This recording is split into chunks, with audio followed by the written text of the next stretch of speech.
Ladies and gentlemen, welcome to Hero Movie Podcast, your greatest source for superhero movie discussion in the multiverse. I am your host, Adam Portrais, and I'm joined by Sweet Chauncey from the internet. I'm Bane. Does that sound like it? Best ever. Is that a good one? Best one ever. And, of course, Bruce Leslie. I'm a prickly pear, and I shall not speak of Skinny Bane this entire episode. Oh, my Lord. Oh, God. I don't believe you. But, I mean, just from, I will say this, from you just saying that alone, it felt like a weight was lifted off of my shoulders, which was lovely. But, like Sean, I don't know that I necessarily believe it, but we'll see. I was gonna say that in a bad Bane voice impersonation, but Sean kind of stole my thunder on that one. I'm Bane. I honestly Isis. I thought about doing a stupid Bane impression for the entire beginning portion of the intro and everything, and I'm just like, no, that's just if I was listening to that, I would just be like, well, this is a podcast I'm no longer listening to because these guys are jerks. We are jerks, but not that kind of jerk. Okay, we did have a whole summer of that, man. There were nothing but Bane voices everywhere you looked. Yes, yeah. And you either were a totally jacked dude or a gigantic fat guy dressed as Bane for a while.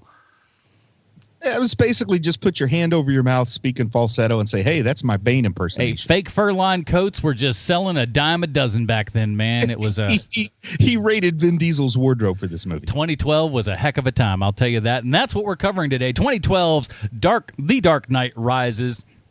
I hadn't seen this film since the theater and everything, so I was kind of like, okay. We were okay. This actually came from an email saying that I forget who sent it, but basically, I've gone through all the archives here. I've seen that you guys did Batman Begins, but we've got no Dark Knight. We've got no Dark Knight Rises. Am I insane? And 6 years in, yes, we are going to do the Dark Knight Rises. Why no Dark Knight? We need some more Patreon people for that. So patreon.com/HMP. That's how I'm going to start this thing out, man, because we'd like to thank everybody over at patreon.com/HMP. I think we have about 45 people supporting this program right now, and we'd like to thank them. Of course, if you're among those people, you get the pre-show, the post-show, and the Dinger Zone, which this week's Dinger Zone episode, we talked all about the brand new Wonder Woman 1984 trailer, and whoo, do we have some opinions. So if you want to check that out and all the other fine stuff you get on patreon.com/HMP, do that today. We'd really appreciate it. And of course, one of our little Patreon votes is coming up pretty soon, so, you might want to get on that toot sweet, everybody. Patreon.com/HMP.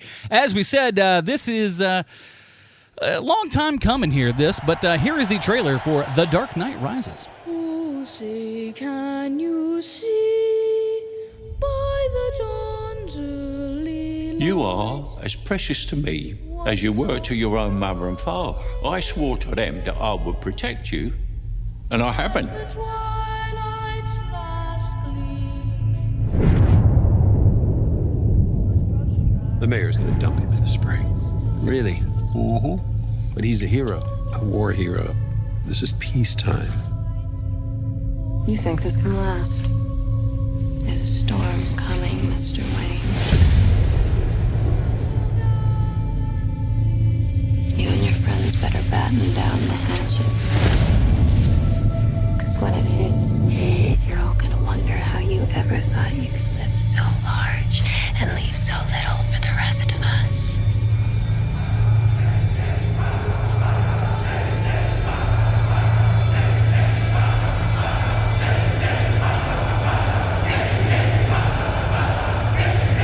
What does that mean? Rise.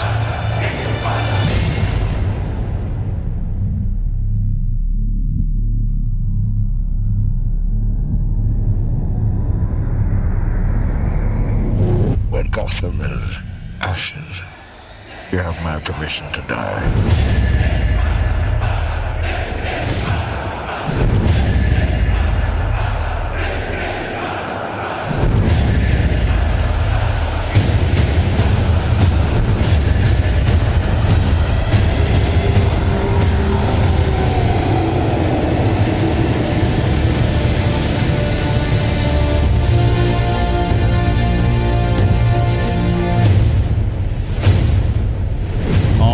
was the trailer for The Dark Knight Rises. Well, we've covered Batman in oh so many ways. He says he's not going to talk about Skinny Bane. Who knows if this is true, but we got to do it, everybody. We do it every week.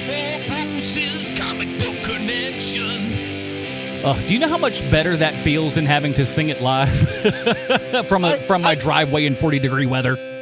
I prefer the outdoor frigid live singing, but that's just me. Oh, my word. Yeah, you're a purist, though. Well, Nightfall is a Batman arc from the early 90s, written by comic book greats Chuck Dixon and Dennis O'Neil, among others. In this story, a Bruce Wayne who is suffering from career burnout is crippled by a steroid-infused muscle man named Bane. While Batman is out of commission, Gotham City cannot go on without a Dark Knight, so an insane and hyper-violent man named John Paul Valley enters the picture. While wearing the Batsuit, Valley manages to turn the police, populace, and other superheroes against him, meaning that when Bruce Wayne returns, the cops are after him. Something else worth noting is that Batman's decisions during the Nightfall story led directly to Alfred Pennyworth's resignation. Should be pretty clear to see where those elements line up with The Dark Knight Rises. I also find it interesting that the Nightfall storyline was published at about the same time as Death of Superman. I also find it interesting that the Death of Superman grossly outsold Nightfall at the time, but unlike Death of Superman, Nightfall still sells. It's as if all those comic book speculators bet on the wrong horse, but then again, the long-term failure of Death of Superman is probably because of all those said speculators. Mm-hmm. Now, coincidentally, or totally pre-planned if you're familiar with publishing practices, the storyline wrapped up in Detective Comics number 666, which, if you ask me, should have been the issue in which Damian was introduced. Now, Bane was introduced in Batman Vengeance of Bane number 1, written by Chuck Dixon and published in January 1993. In that story, Bane is explained to be an orphan born and raised in a Central American island prison, self-taught and ruthless, who underwent an involuntary experimental operation to become a new type of super soldier before breaking free and deciding to take Gotham City from its king, Batman. The comic story bears many similarities to the movie Bane, but has no ties to the League of Assassins or Talia al Ghul. In the comic book story, Bane begins a series of encounters, letting Batman know of his presence and his intentions, culminating in an assault on Arkham Asylum, where Bane breaks the inmates free and supplies them with numerous weapons. Bane's plan consists of weakening Batman by forcing him to deal with the deadly villain simultaneously, and thus wearing down the Caped Crusader to his most physically and emotionally fatigued state before battling him directly. The fight between Bruce Wayne and Bane is detailed in Batman number 497, and Batman is so exhausted that he cannot defend himself. Bane beats him mercilessly before breaking Wayne's back over his knee inside the Batcave below the manor, symbolically breaking Batman. The person bearing the Robin moniker during the Nightfall storyline is Tim Drake, who, according to comic book legend, was named after Tim Burton. In the comics, Tim Drake deduces Batman's identity all on his own, much like the Jogo character does in this movie. When Bruce Wayne retires after Nightfall, the Tim Drake Robin goes solo to defend Gotham City, again a scenario that seems to be suggested in this movie. I point all of this out because I think most people would believe Jogo's character, who understandably doesn't go by his birth name of Robin, because who wants to be constantly in the shadow of the late, great Robin Williams? But most people believe he's a stand-in for Dick Grayson. But given his lack of circus life, as well as those other things I mentioned, he is Tim Drake in my book. If people want to insist he becomes Nightwing in their headcanon, I'm okay with that, because Jogo is probably a slightly better actor than that guy who plays Nightwing on the DCU Titan show. But I will say when it comes to Jason Todd, DCU nailed it. Controversial statements over there, Bruce. I don't know if Jogo is even close to that. That seems just like such a wild and crazy statement. I don't know why anyone would make it. Guys, if I can go out on a limb, I'll say I'm pro Joseph Gordon-Levitt. Wow, controversial. And you are really just stirring up controversy today, Bruce. Have you been watching the Titans, the second season? No, I watched a few episodes, but I'll finish it up at some point. It's just more of the same. I guess Deathstroke shows up. I like Deathstroke, but it's like my third Deathstroke, and so far my least favorite Deathstroke. So, Makes it hard. It seems to be, from kind of what I've seen, the people that dig it really dig it, but they're not many. Yeah, and honestly, if it had just been Manu Bennett, Deathstroke I really like from the CW, I'd probably be more excited about it. Well, here is the IMDb plot line for The Dark Knight Rises. As we know, IMDb always 100% correct in everything they say and or do.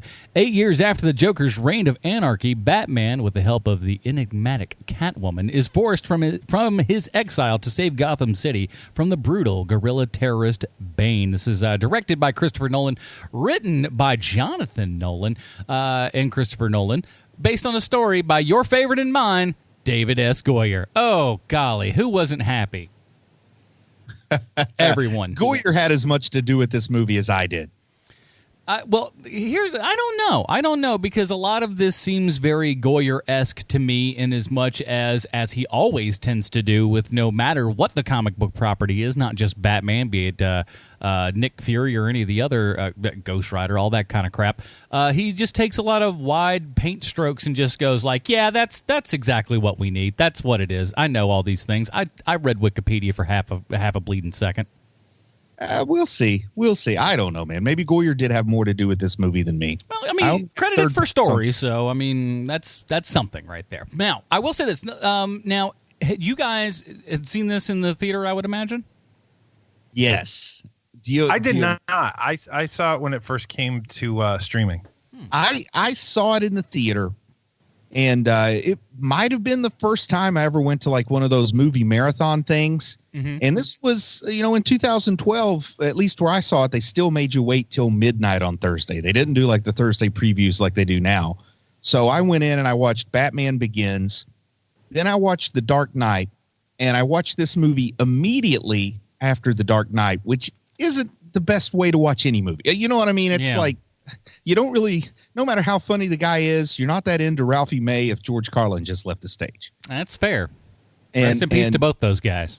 And I was extremely exhausted. It's well after 3 a.m. when I get home.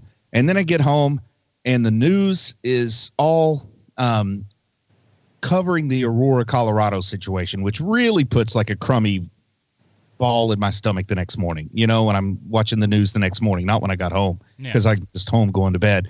So I have like this weird negative sandwich spot where I have watched it immediately after The Dark Knight. Then as soon as I wake up, I see the whole Aurora situation that just stigmatizes this movie in my mind. And it made it really tough for me to have a lot of positive feelings about this movie.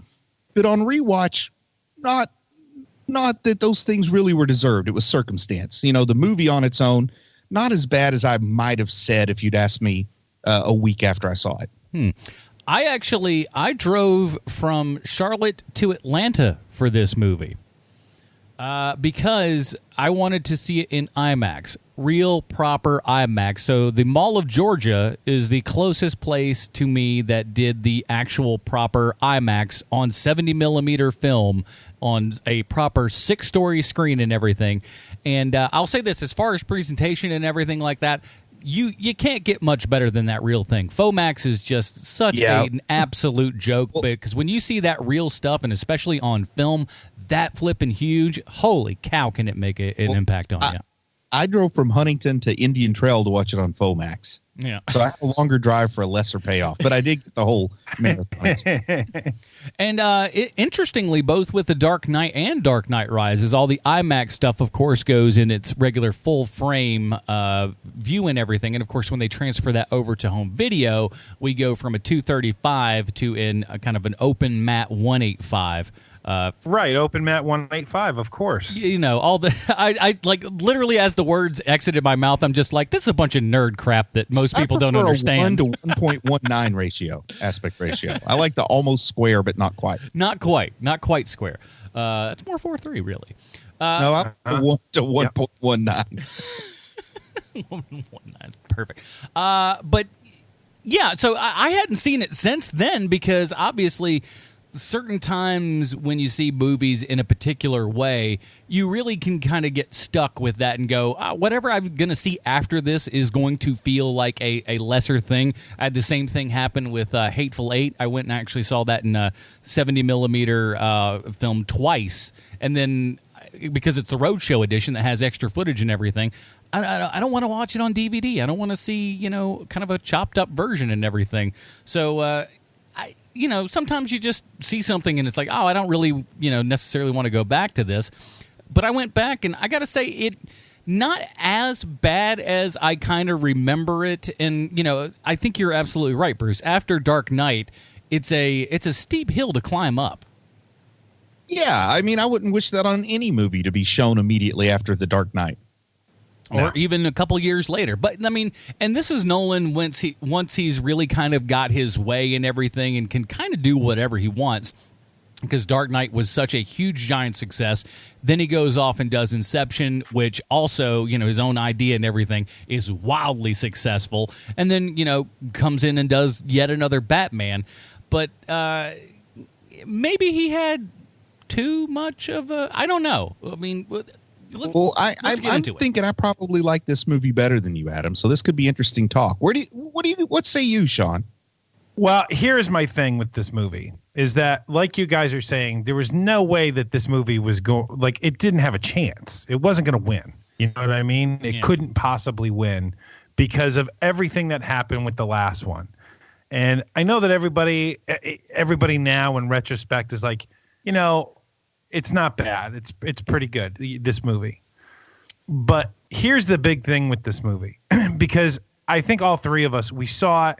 It feels like it's 18 hours long, which is something that it has going against it. Mm-hmm. But the other thing is that Bruce Wayne, and it is Bruce Wayne in this movie. It's not Batman. There's very little Batman in this movie. As a matter of fact, the middle of this movie, you don't see any Batman at all. Mm-hmm. But Bruce Wayne is very sad in this movie. And that's the thing that I didn't get when I saw it, so many years ago when it came out to streaming, mm-hmm. is that this character is very, very sad, like legitimately a sad person. And he's sad throughout the entire movie until the last, 5 minutes. Where, And it's true, because he's sad over the way that he's handled things. He's sad that, things have gotten better, but not really. And then Bane comes in. That's a nightmare. He doesn't want to be Batman again. He becomes Batman. He gets beat. He's sad for that.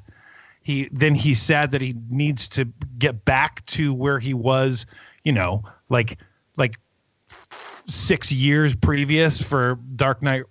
For the Dark Knight, not Dark Knight Rises, just the Dark Knight, and he's sad that he has to do that, and then he finally, he succeeds, and he's still sad. You know what I mean? And so this movie is basically just about a very sad man dressed as Batman sometimes, and it's a very good movie. I think that this movie now, watching it with new eyes, with clear eyes, it's a lot better than I remembered it being.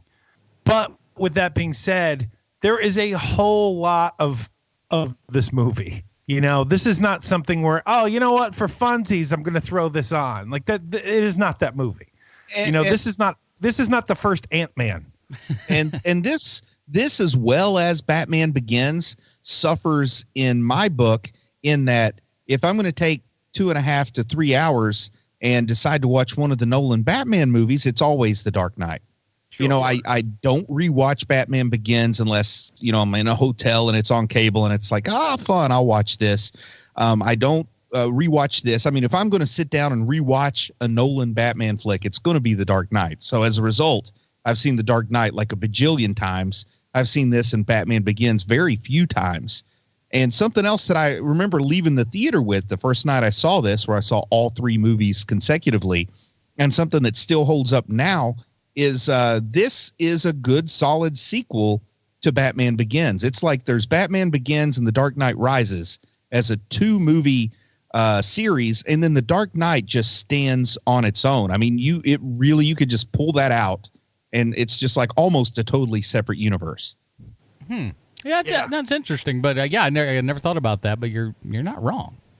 I mean, maybe we'll get to it as this goes on, but there were rumors that there was plans for the Joker to be in this movie. And if Heath Ledger had lived and Heath Ledger's Joker was in this movie, it would be a disaster, because who's going to care at all about Bane if you've got that villain from The Dark Knight who's just maybe one of the best movie villains of all time on screen? Yeah. Now let's talk about our main villain here, Tom Hardy, fresh off of his Inception run here and everything with Nolan. So, like a lot of these people, if you go through the cast and everything, it's a lot of kind of Nolan regulars and whatnot, or people that would become kind of more Nolan regulars. But Tom Hardy, man, what were your thoughts on Tom Hardy? Because I know you're probably the biggest Bane fan of the three of us, Bruce. What were your thoughts when Tom Hardy was kind of introduced as Bane, or at least the idea of him before you even saw this? Well, for one, the post-Venom, seeing Tom Hardy as Bane feels differently than it did before Venom. Because, I see Tom Hardy as Venom, a very different kind of character here. I like him. I don't know what else I can say other than I like him. Some liberties were taken with the character from its source material, and I think that was fine. Also, I'll just go ahead and say that I don't think Bane's voice is as bad as everyone carried on about in 2012. Actually, I find it kind of appealing now. Here's the thing with the voice for me. The actual thing, and for me, it's always when I'm doing the Bane voice, I'm just doing kind of a weird Sean Connery impression, really. The problem that I have with the voice is not the voice itself, but how they decided to mix it. Did that bother anyone else? Because his voice doesn't feel like it's in the room. It feels like it's a really just heavy-handed ADR in post, and we made him say whatever we needed to fill in the plot.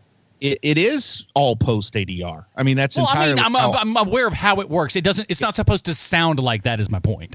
Okay, well, I think just because of the, I guess the affectation and the effect on it, it is going to kind of it's a little brighter than the other sounds around it. I'm not a big fan actually of the sound as a whole in this movie. But of course, that doesn't drag me down like it might somebody like Adam.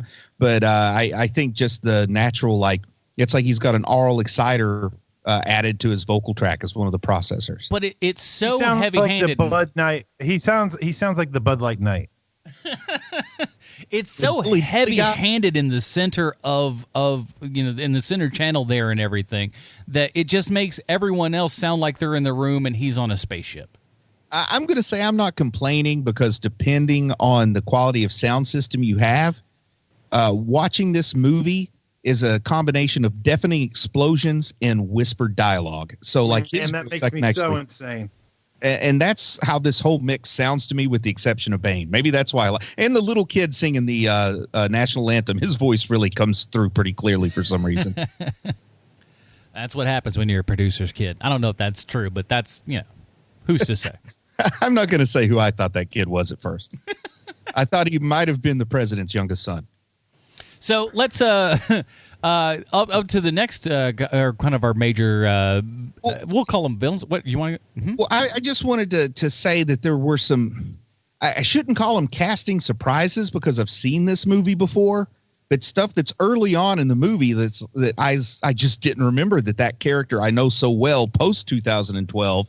That I didn't necessarily know as well in 2012 shows up. So like a couple of big surprises in like the first 15 minutes. Can I go ahead and get those out of the way? Please.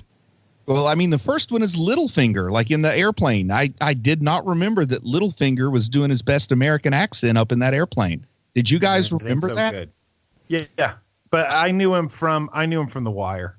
Okay, see, I've not watched The Wire yet, so when I go back and revisit that, I'll say, "Oh man, I can't believe Littlefinger moved to Baltimore or whatever." Anyway. So I had no I recalled the scene, I recalled the face, but watching it this time around, I had to actually look it up and make sure I wasn't just hallucinating or something. But yeah, and then another thing that really was a shocker, considering how recently we've watched this other movie, but seeing Brett Cullen show up in this movie. Even though I knew I kind of think I might have known he was in it, because we talked about Brett Cullen when we covered Joker. Mm-hmm. But to see Thomas Wayne in a Batman movie as someone other than Thomas Wayne took me kind of out of the movie for a minute. It was kind of like oh yeah, there's a lot of that in this film. My first thought was, I was like, Cullen looks good. He's lost some weight since Joker. But I mean, even honestly, I forgot Ben Mendelsohn was in this thing. I was like, oh, but what? Because he wasn't as big a star as he is today. And I'm like, some might argue he's not nearly as big as he should be. Yeah. But to see him in there, I was just like, oh, I totally forgot he was in this. He's great. Sean's the resident Ben Mendelsohn fan. I'm sure you remembered he was in this, right? I did not, because I didn't know who he was when I first saw this movie. Yeah, that's my. And so when he showed up with his little lisp and everything, it was like, oh, Ben Mendelsohn's in this. Hey, that's sweet. And I'll also say an actor named Bern Gorman. Do you guys know who I'm talking about? When I say yeah. Great creepy guy casting as Ben Mendelsohn's underling. He was like, some people are born to play creepy guys in movies. And yeah, we need a little dude who's like, who kind of looks like he's just, you wouldn't trust him alone in a room with, you wouldn't want to be in a room alone with him. How has he not played multiple Nazi scientists over the years? Oh, he's kind of tailor-made for that if you look at him. Perfect for it.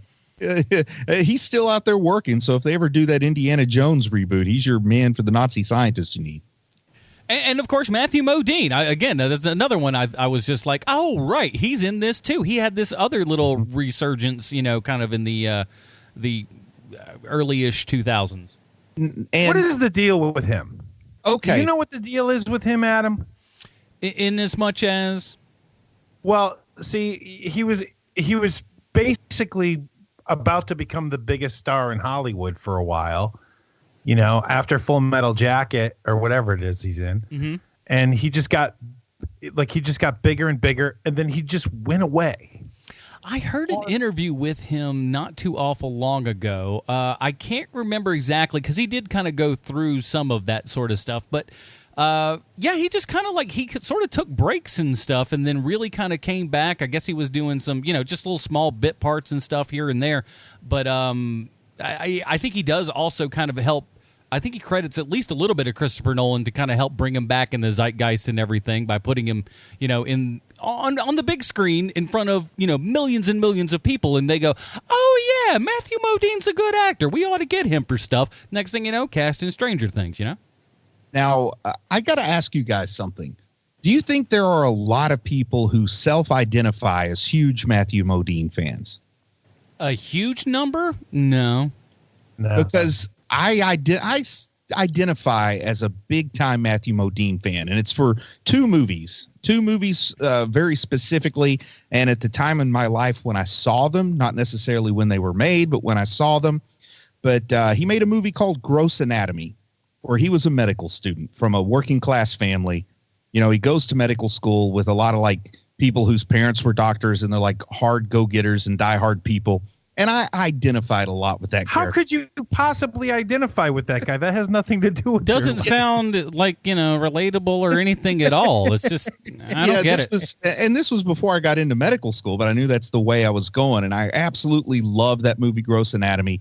I love his character. And I also love whoever the actor was that played Dr. Jeffrey Penumbra. He was great in that movie. And the band played on, where he plays an infectious disease specialist with the CDC. That was an HBO movie about the early days of the AIDS epidemic and trying to figure out exactly what it was and what was causing it. So he had two huge medical roles that people who maybe are aspiring, once you're in medicine, you don't enjoy that kind of stuff anymore. But when you're on your way there, you really love that kind of thing. And because of those two movies more than anything else, I'm hugely team Matthew Modine. That's why I was hoping his career didn't go down because of some disgusting scandal or something. No, I know that's basically what I was asking. I don't think so. Now, I haven't seen the movie Funky Monkey, where he plays an ex-football star turned spy and he teams up with a chimpanzee named Clemens. But I bet that's a good movie, too. That sounds like a right up Sean Kovacs alley kind of movie right there. Oh, it's got a chimp in it, you says? Yeah, but anyway, I'm a big Matthew Modine fan. And while we're on the topic of casting, can we talk about Anne Hathaway a little bit? Let's do. What I want to know is, what did you guys think when you first heard Anne Hathaway was going to be Catwoman, Selena Kyle? I'll go. Please. I'll go. So I know there's a certain segment of the population that can't stand her. I'm not one of those people.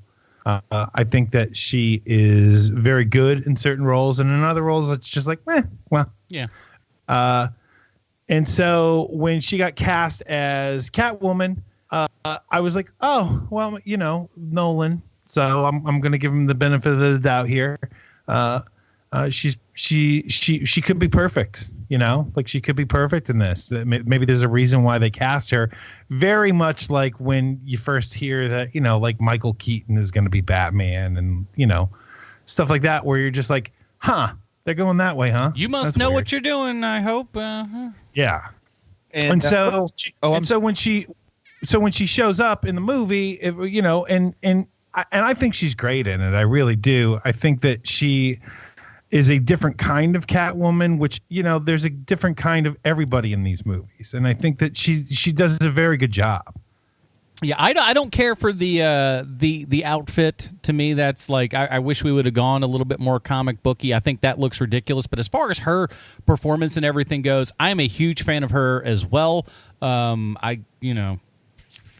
Good looking lady. She's a fantastic actress. I thought she absolutely deserved that Oscar for Les Mis. She was like, I watched that little area right there, that one song that she has. Holy moly. It rocks you every single time. Just so darn good. And, but yeah, big fan. In 2011, I thought of Anne Hathaway. Like, she's in Disney movies. She's in the Princess Diaries or something. Like, in my mind, I pictured her as destined to have a long and successful career in like Hallmark movies kind of thing. I don't know if Hallmark movies were such a big deal in 2011, but I just pictured her as a really bad choice for Catwoman. I was so pessimistic about Anne Hathaway in this role. I watched this movie. I'm in love with her.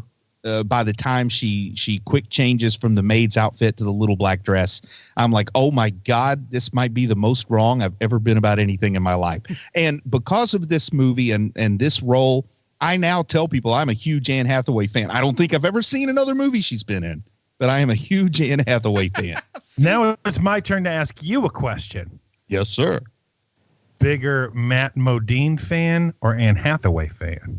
Anne Hathaway. Sorry, Mr. Modine, but your time has passed. The future belongs to Hathaway.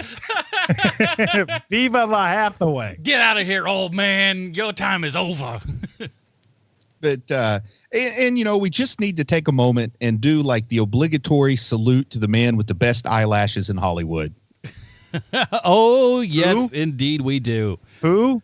Batman Nestor Carbonell. Oh, right. Right. The best eyelashes in the Hollywood game. There ain't nobody better than that dude. Plus, how awesome is it to see Batman in a Batman movie? It's pretty sweet. And Marion Cotillard. Holy smokes. First of all, again, off the Inception train with Nolan again. So she's obviously a great pair with him. And that's another one. It's just like, you have Anne Hathaway and Marion Cotillard in the same Why don't you just take my money now? I'll just say I was a fan of Cotillard's ever since the first time I saw a picture of her eyes. I mean, she's all about the eyes. Eyes are kind of a big deal to me, and hers are like spot on. Oh, that's a good looking lady right there. Yeah, the eyes have it. Okay, I'm going to say something controversial right now. Let's hear it. After 3 Batman films, I do not care for Michael Caine as Alfred. I don't think that's that controversial. Is it not? Because I know a lot of people. I feel like a lot of people really just go like, "Oh, he's really, really great," and I'm over it. I think he's weak. I think he's weak.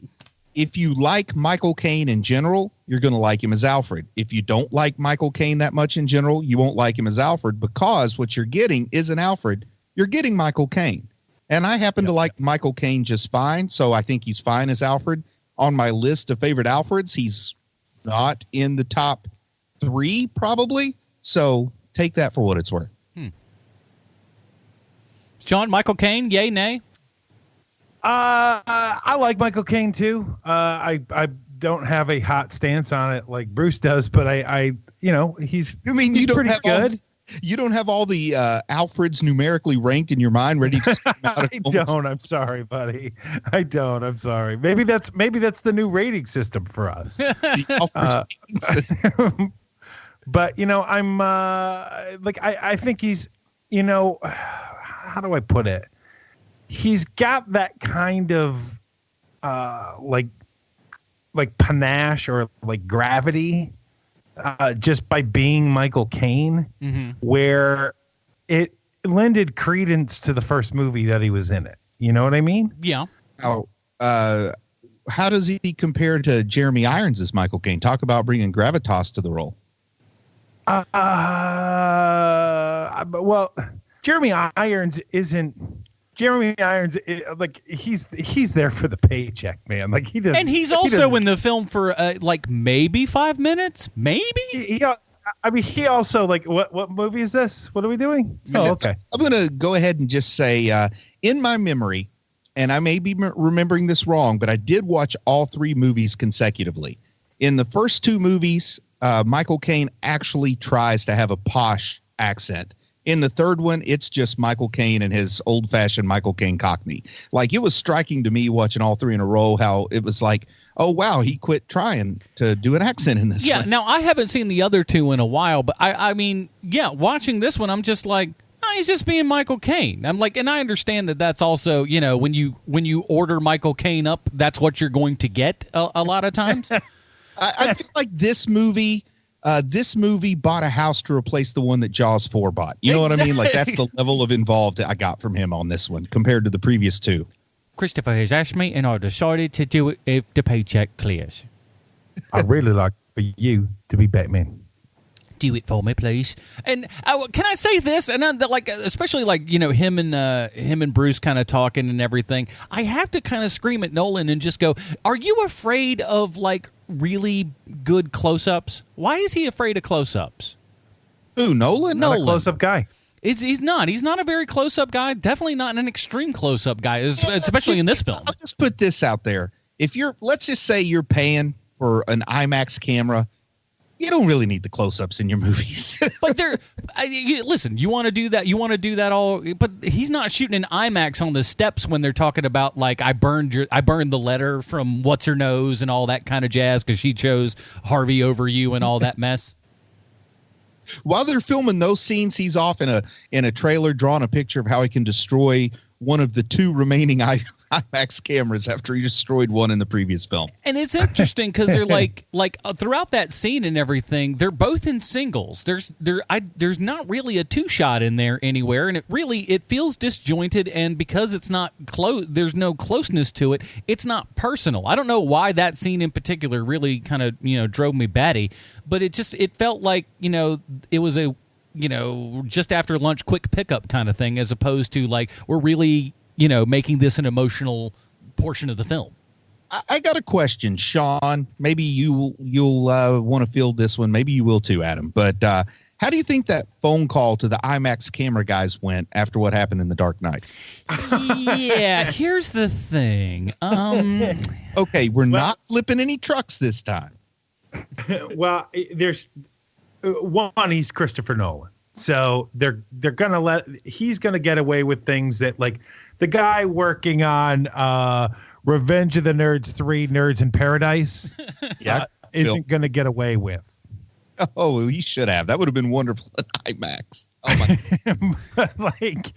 but it's Christopher Nolan. Like he is going to be able to get away with it, even though at that point he's not at the height of his powers because he broke the camera on the movie that gave him the blank check. Yeah. But I think that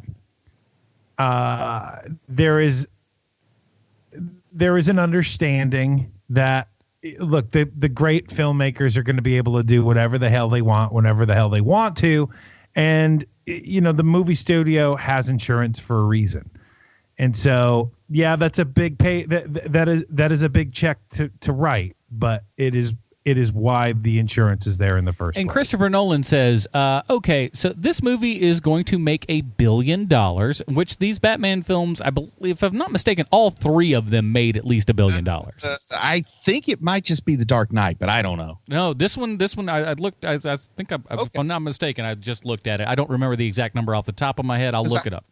I feel like Batman Begins was early enough in this superhero age that it was considered a huge success when it made like $500 million or something like that. Oh, for sure. I mean, that's the thing is like, even the longest time that these things couldn't really, $1.08 million or $1 billion rather. So they're doing just fine. Yeah, so it did make $1 billion. Good. Yeah, everyone made like tons of money off of these things. If they charged you by the minute, it would have made twice that much. For every minute that you stay in this theater, we charge you an extra $5. Now, I do want to go back to just the plot of the movie here for a minute to point out that I'd like to be so rich I could lock myself in a room and shoot arrows for a week. Wouldn't that be nice?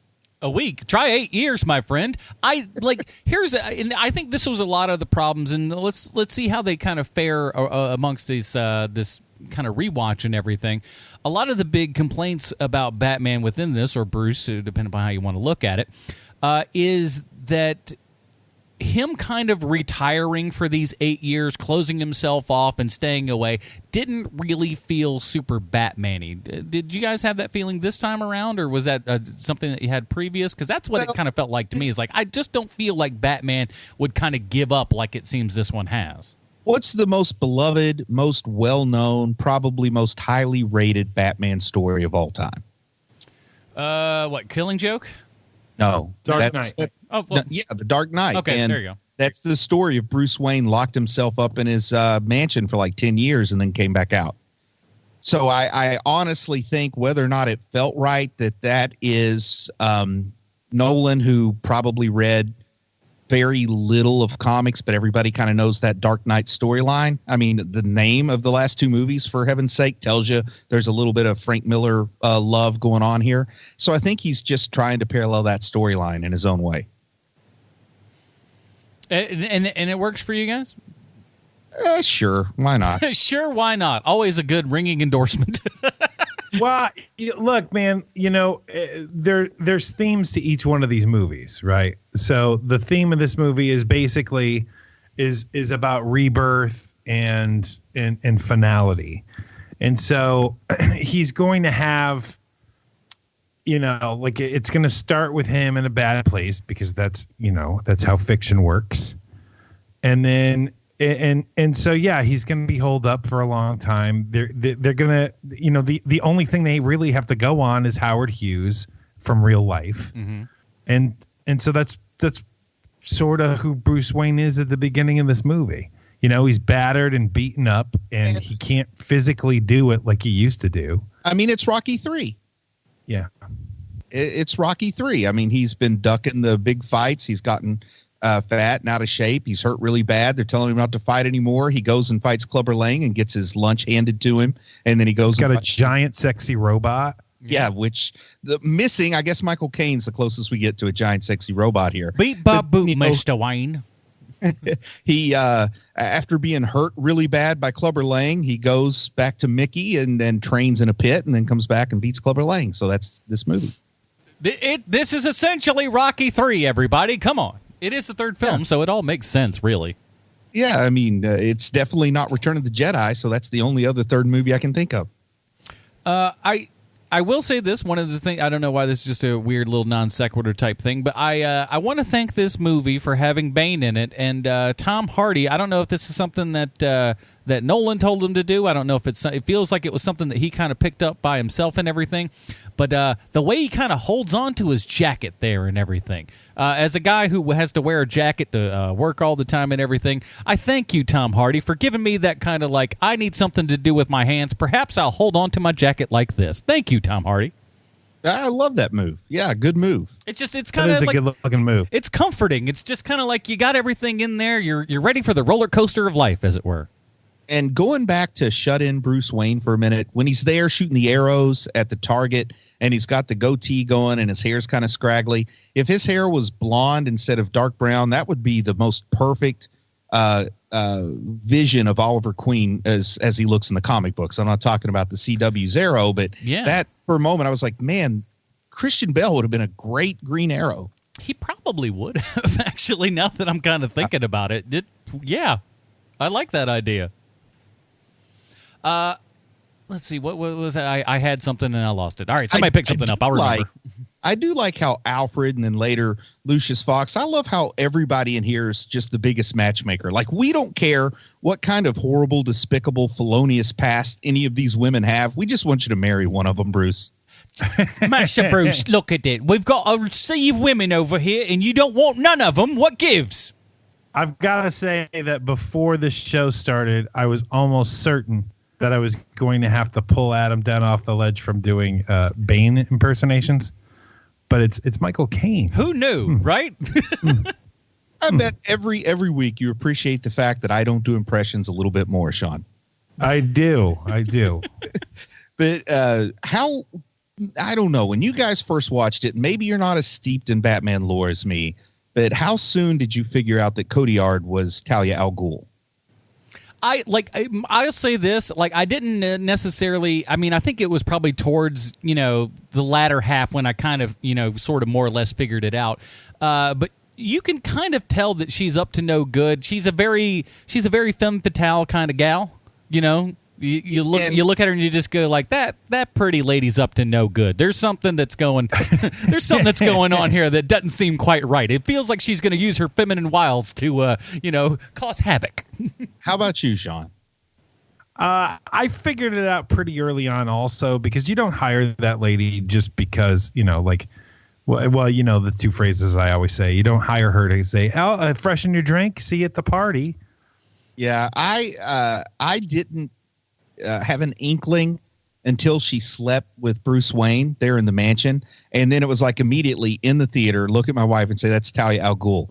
Because in like a post Grant Morrison 2000 world of Batman can only have sexual congress with one of two women, Selina Kyle or Talia al Ghul. And I knew she wasn't Selina Kyle. So at that moment I was like, oh, Talia al Ghul. That's like a secret, in the secret Batman Bible that Warner Brothers has. One of the things are like, those are the only two women he can be intimate with. Yeah, and all the times that she dropped, give to get my hands on that secret Batman Bible. Come to my church and you'll get your own copy. We hand them out. Jogo, man. Can I say this? He is one of the best actors in this film. He is doing such great work with kind of a so-so role. Would you expect anything less, though? Not really, but well, that's true. He's had a lot of really great roles, but I was so excited this time around because obviously, with this and having several watchings, you get like a different kind of, mindset for everything. But man, I was just like, oh, he's really giving it in this film, isn't he? You may not know this because he was so lost in the role in the movie, but that was Joseph Gordon-Levitt in Looper. What you did? Who now? That wasn't a CGI young Bruce Willis? You are a liar. That's what I thought too until he started running around. Oh, man. Yeah, exactly. He started moving. And it's just like, no, that can't be Bruce Willis. That's a bunch of crap. He's walking. And this was Nolan's, the debut of the Nolan version of the Batwing. We got to see the Nolan Bat Cycle and the Nolan Batmobile in previous installments. But here we get the debut of the Batwing. What did you guys think of the Batwing? I thought it was cool looking. I mean, everything in here, be it the tumbler or the bike or whatever, it's all designed really, really well. It's not like it is that kind of still in reality sort of thing and not overly comic booky. But for what it does and in the universe that we're working with here, it works really well. Man, I thought it was ugly. How about you, Sean? Yeah, I didn't like it at all. It's one of those things where it's like, that's a step too far. For me, anyway. It was one of those man, it must really function well because it's ugly to look at. So the motorcycle coming out of the car you're cool with, but absolutely. That thing. No, I was not. I was not cool with that either. I was. It looks cool. I love the way that motorcycle, it's impossible to lay that thing down. If I had a motorcycle like that, I'd still be riding. I can't do it. He hops off of it and it still stands up. And when you spin around sideways, when you'd normally lay a bike down, the wheels rotate on the other axis to keep you upright. And a bike that's impossible to wreck. That's awesome. And I don't know if you guys know this, but Bruce Leslie, very against kickstands. Doesn't like them. Yeah, I got kicked one too many times. When the kickstand kicks back. That's a good movie. This whole movie is just a giant exposition dump, though, isn't it? Yes. Holy moly. I mean, there is so much story and talking. It really feels like, for a movie as long as it is, there's not a lot of dead air. A lot of things just happen. It's not a Terrence Malick film where we're just going to see some crap for about 45 minutes. I don't really want to see Terrence Malick's Batman. I know some people would. No. But here's what I'm going to say. With Ra's al Ghul in the first one, it was a little bit of a twist. It was a surprise that was sprung on us, and it was the story of Batman Year One sort of unfolding all the exposition. So that was a villain that his existence was explained by the very plot of the movie. Then in The Dark Knight, we get the Joker, who, recently we've talked about the fact that most people like Joker not having an origin story. So the only exposition we get is like contradicting stories from the Joker. So you don't really use exposition with a character like the Joker being introduced.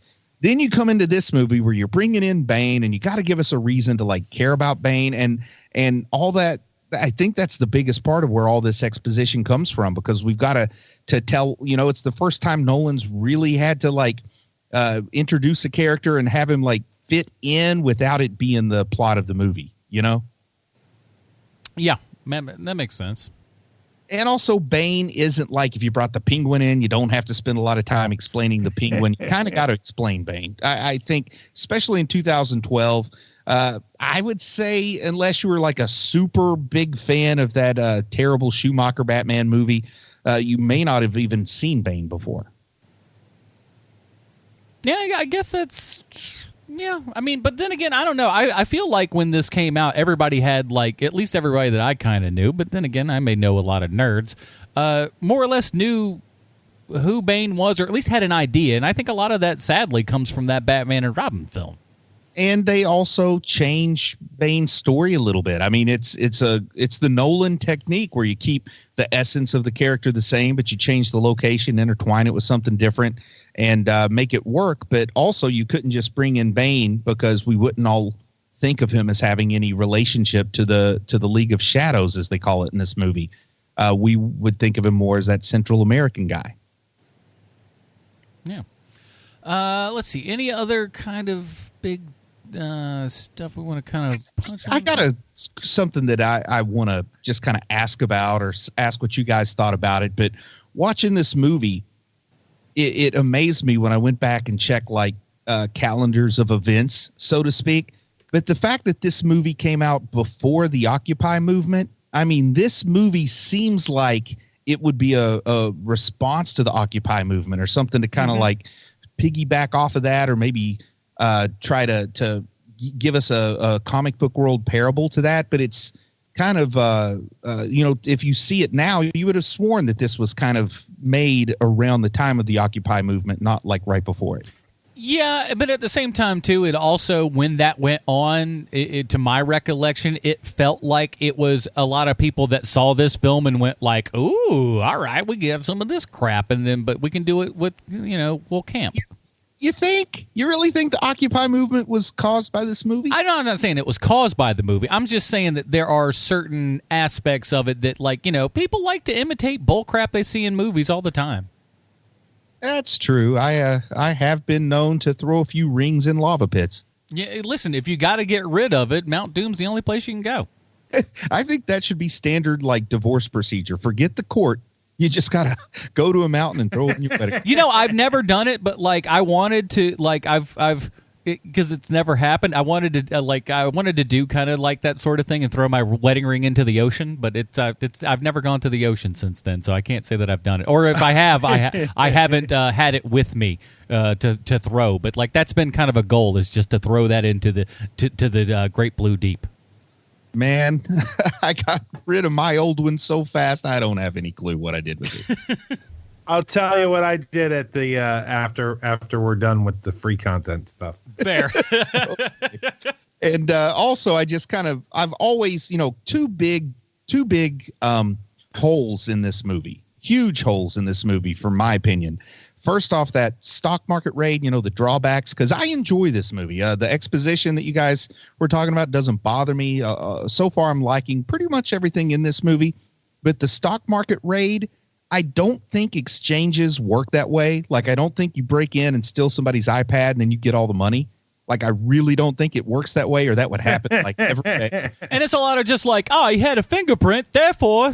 I'm like, wait a minute. There's no more checks and balances. It's just like a fingerprint's a fingerprint, and a fingerprint means you did it. Hello? Guys, we just stole the internet. Congratulations.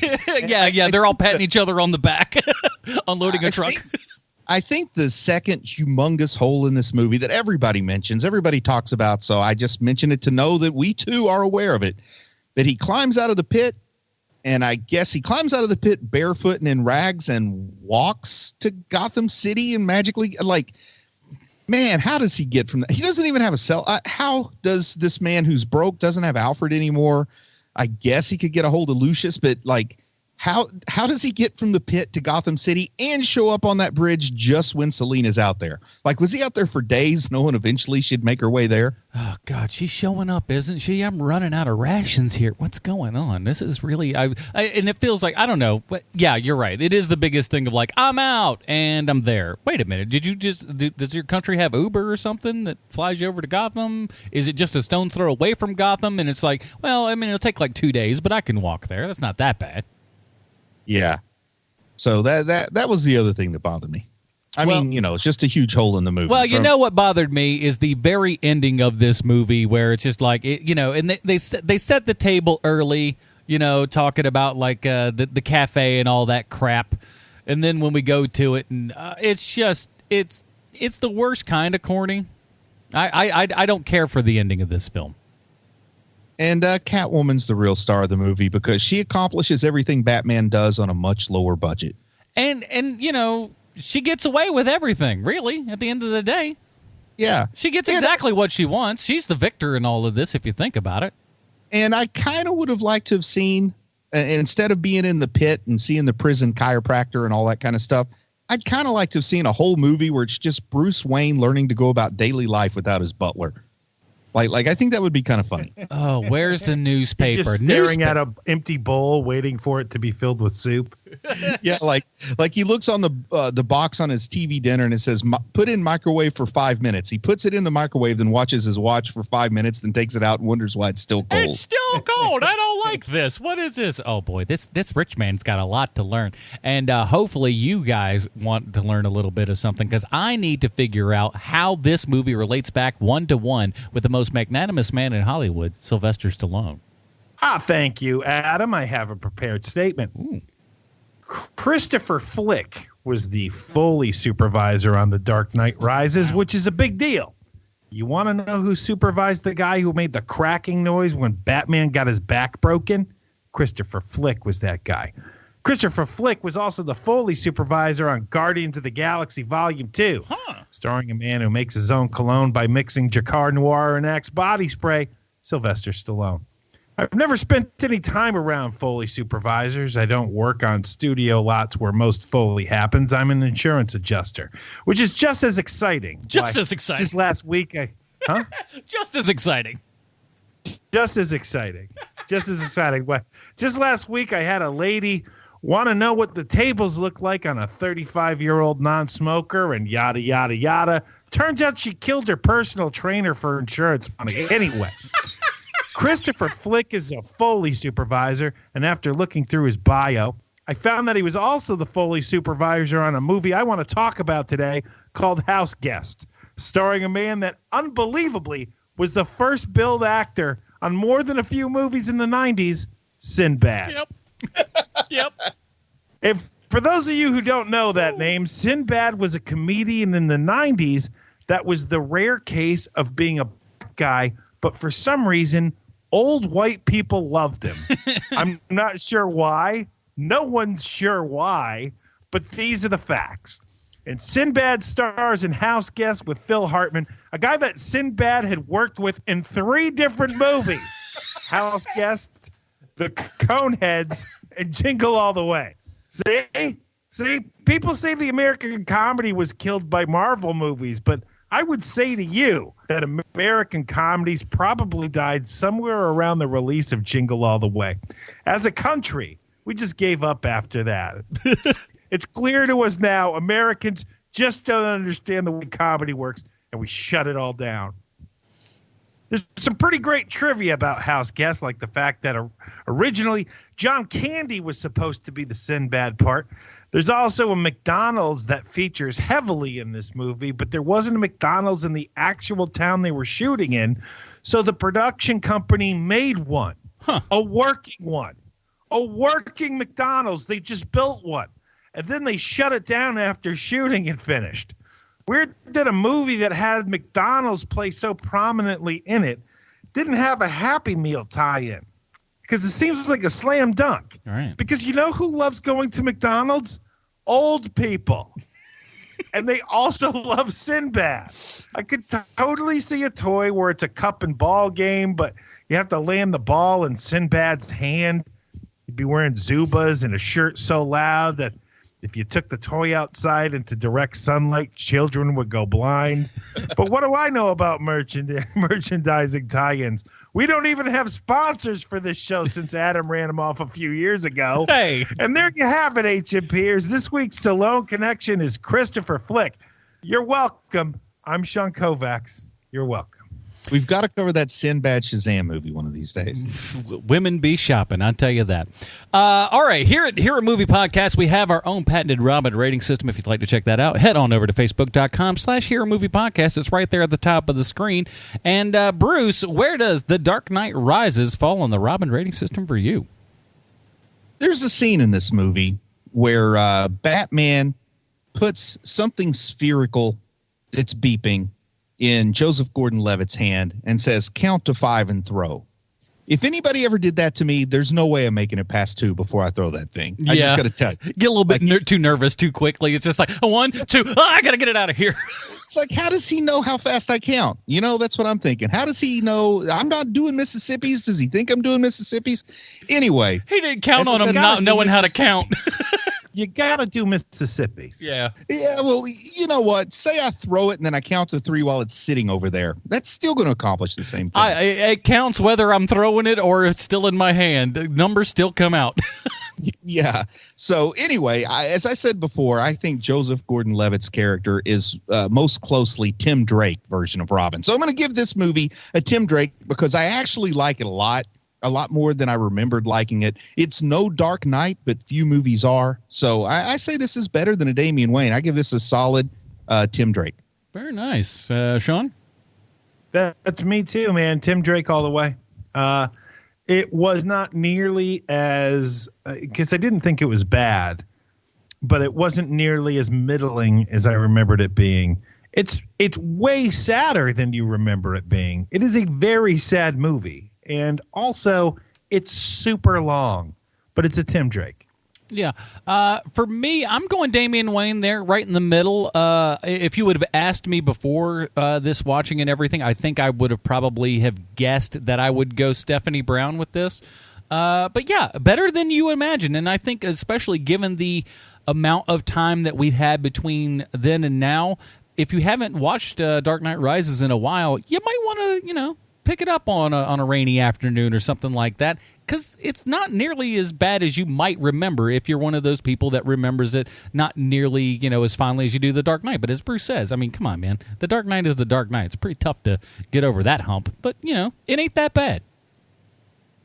And you know what else ain't bad? People that support this show over at patreon.com/HMP. Since those, people came out and said, we don't want to do business with you anymore, Adam, because we don't like the things that come out of your face hole. We rely solely on the people over at patreon.com/HMP. You guys are the oil to the gears that make this program work, and we thank you. And then you know what the best part about being a Patreon member is? Not only do you get the pre-show, not only do you get the post-show, not only do you get the Dinger Zone, every single month, no matter what level you're at, you get to vote on a movie that we watch. And this month we are voting on Christmas movies. What are those? Christmas comic book related stuff. Some of them's television. So check those out over at patreon.com/HMP. They'll be there to vote just about the same time that this podcast goes up and everything. So do that. And if you're not a member, please think about it. Become a member, because the more people that we get, the more likely that we're going to actually review The Dark Knight one day. 6 years in, we haven't reviewed The Dark Knight. And maybe that'll happen one day. We'll see. But until then, Bruce, where might people find more of your work on the internet? If you want to listen here in just a few days, you might hear me talking about the HBO television show Watchmen on the world's one of the world's 3 best podcasts, and that is the Redford Administration, a show where we ask 30 questions about each and every episode of Watchmen on HBO, and we answer them for your listening pleasure. If you love me and you also love The Mandalorian, you may be in for a sad surprise this week, but fear not. And Sean, what about you? I am also on the Redford Administration that I do with that fella that just spoke and you, Adam. What? I'm also on another podcast called The Mandalorian 30 Questions, where this week it will just be Adam and myself preparing 30 questions for The Mandalorian's latest episode. Adam, are you going to actually write 15 questions? Oh, baby, I'm writing so many questions you don't even know. I'm a question writing machine over here. You got to understand. I mean, like the questions are flying fast and or furiously. And listen to the after show if you want to know why these guys suspended me for a week. Yeah, it's yeah. You can only find that stuff. I mean, that's exclusive to Patreon people. Those are the people that really they get on the inside. And you'll learn what I did with my wedding ring. Oh, I mean, come on. Do you need more stuff? Do you need more things? We got all those things. Check us out, patreon.com/HMP. That is it, everybody. Join us next week when we're talking our Patreon vote for Sean Kovacs, Bruce, Leslie. I'm Adam Portrais. Stay super, everybody. Bye, Marty and Evie.